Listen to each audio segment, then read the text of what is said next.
in this compulsion against the Jewish people. From the mid-30s, from 1936 on, Hitler and his propaganda sections made a great effort to win over the Arab peoples of the Middle East. We see that the undisputed leader of the Palestinian Arab national movement of the 1920s, 1930s and 40s, Haj Amin al-Husseini, the Mufti of Jerusalem, was a fervent admirer of Adolf Hitler.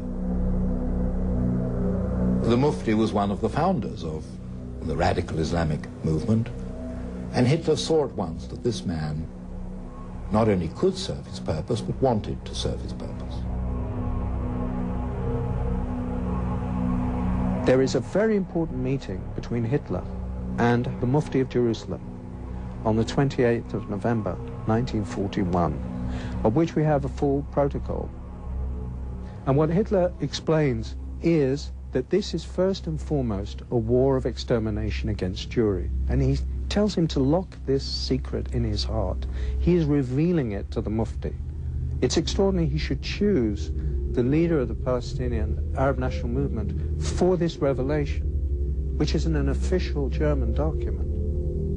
It seemed strange to us that a Mufti who was not a pure Aryan was being received by Hitler. But they said, no, we have the same goal, which is the extermination of the Jews. The Mufti was sent to the Balkans, where he raised a Bosnian Muslim SS division. He had several SS divisions, the Handschar division, for example, where they had nominally Croatian officers, but the rank and file of the unit were entirely Muslim, Arab Muslims, and they were bringing them in from all over the world. I was utterly astonished that the Grand Mufti of Jerusalem had raised a Panzer division of Bosnian Muslims to fight along the Waffen-SS.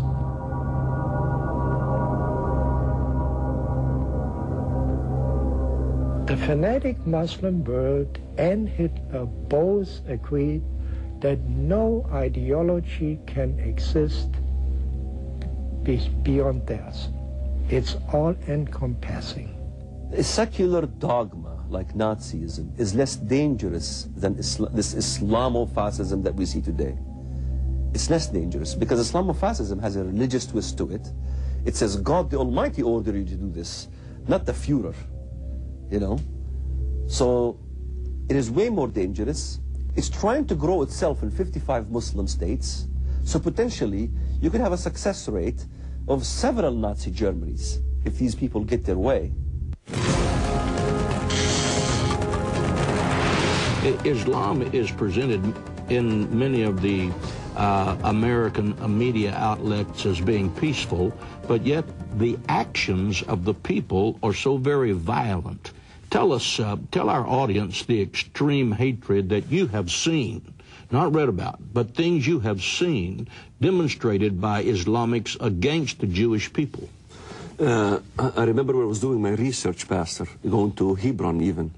I saw a bus being stoned by the Palestinians with bars and wire mesh. And I asked myself, this was after I left to the States, I asked myself, why are the Jews not allowed to live amongst us? I remember myself even nearly lynching an Israeli soldier. My friend was pounding a nail in his head. You see in Ramallah Square, in the capital of, quote, Palestine, that the Americans helped create and the world helped create. You see thousands and thousands of men in the square of Ramallah carrying body parts of a so-called collaborator. Somebody maybe was sympathizing with Israel. They took his guts out, his heart, his kidney, and put it in a platter. And you see the men and the children carrying the body parts, praising Allahu Akbar in a frenzy fashion, in a euphoric fashion. And the videotape clearly shows it. My country, Pastor, has become the night of the living dead, literally, not allegorically. What we accuse the Jews of, the blood libel, the Darakola will supposedly, Sharon manufactures Arab blood so he can feed it, give it to the rabbis. What we accuse the Jews of we carried out literally. If you think in reverse, what they accuse America of, these enemies, they carry out literally. That's what they're literally doing. That's right. Yeah, we're also told that there are moderate Muslims, and if there are so many moderate Muslims, that's presented this way, that the radical Islamics who kill Christians and Jews are a small group of people, and the preponderance, the majority of the Islamics are moderate people. But the question is, where is the voice of the moderate people? I can understand why the people in Saudi Arabia don't speak up, because they would be beheaded. But what about those in America who are supposed to be moderate? They can do what they wish in this country. They can burn the flag of the United States in Washington, D.C. With all of that freedom, why don't they speak up? Well, what Americans don't understand is that Islam is not simply a mere religion. Islam is civil code and a government that to be established throughout the whole world. It is a system of government with civil code. So let's ask an American and say, well, would the Northern Alliance of Afghanistan be moderate? Well, they would say yes, they supported the United States against the Taliban. So who are the fundamentalists? Well, you would say the Taliban is the fundamentalist. However, when an Afghan converted to Christianity, it doesn't matter whether the person is moderate, whether he is pro-Northern Alliance, or whether the Afghan is pro-Taliban. Everybody wanted this convert dead. So we must understand there's a distinction here. What we consider moderate, what we consider fundamentalist. Even the moderate Muslims adhere to the civil code of Islam, Sharia. So there are liberal Muslims, however, who are mostly Iranian Americans. These are not peaceful Muslims because of Islam. They're peaceful despite of Islam. I know a gentleman by the name Tashbih Sayyid, wonderful guy, claims to be a Muslim, and he speaks and he's pro-Israel and everything else. My partner and best friend, Muhammad, he's from Afghanistan. He's a wonderful guy. He reads the Quran. He prays 5 times a day. Nevertheless, when I quote to him the Quran or I quote to him the Hadith, he says, well, Muhammad never said that. So in other words, they have their own concoction of what Islam is. They are a group of people that have different interpretations to their own Bible predicated on the situation in which they find themselves. Yes. I want you to join us again tomorrow. Walid is going to be with us. You need to hear this. It's the truth, and it's good for you to know.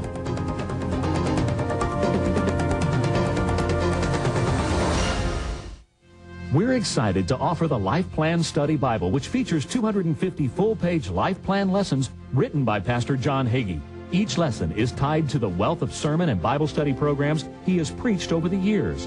Lessons include such topics as marriage, family, knowing God's will, covenant relationships, the Trinity, and much more.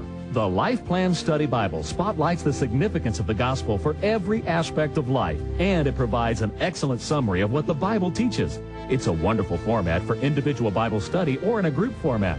The Life Plan Study Bible is available in hardback for $30 or bonded leather for $55. Ask for offer B108. Call 1-800-854-9899.